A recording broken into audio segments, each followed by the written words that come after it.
Have you ever wondered exactly what happens to the water that runs down your bathroom and kitchen drains? It doesn't just disappear. There's actually quite a process it must go through before the Town of Ferdinand's wastewater treatment plant is allowed to discharge the clear water into a nearby creek. First, the wastewater leaves your home or business and is collected in sewer lines that feed into the wastewater plant either by gravity flow or through one of the town's 6 lift stations. The lift stations are situated around the town like spokes on a wheel and physically pump wastewater to the treatment plant at the 5th Street Municipal Complex. Upon arrival at the plant, the wastewater first goes through a grit removal process, which separates large particles of various waste that should not and cannot go through the clarification process. From grit removal, the wastewater moves to the oxidation ditch, an 18 feet deep concrete ditch that begins the cleaning process.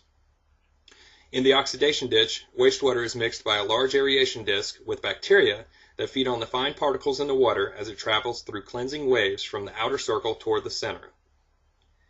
The mixed wastewater is then sent to one of 2 clarifiers in the plant, which slowly continue the cleaning process. Upon entry into the clarifiers, the wastewater is a murky brown.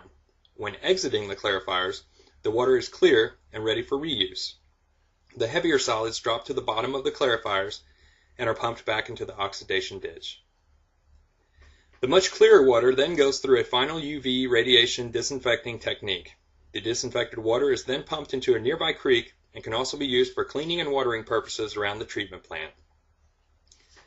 Daily lab samples have to be taken to ensure the cleanliness of the water that goes into the creek and ultimately the nearby watershed. A byproduct of the wastewater treatment process is called sludge.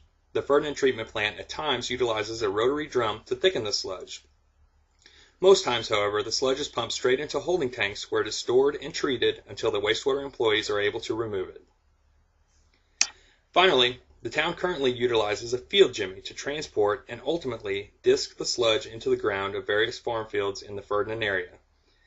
This benefits both the farmer for fertilization needs and the town as the sludge tanks have a limited capacity. For additional information on the wastewater treatment process, contact Plant Superintendent Roger Schaefer at sewer1@ferdinandindiana.org or 367-2283.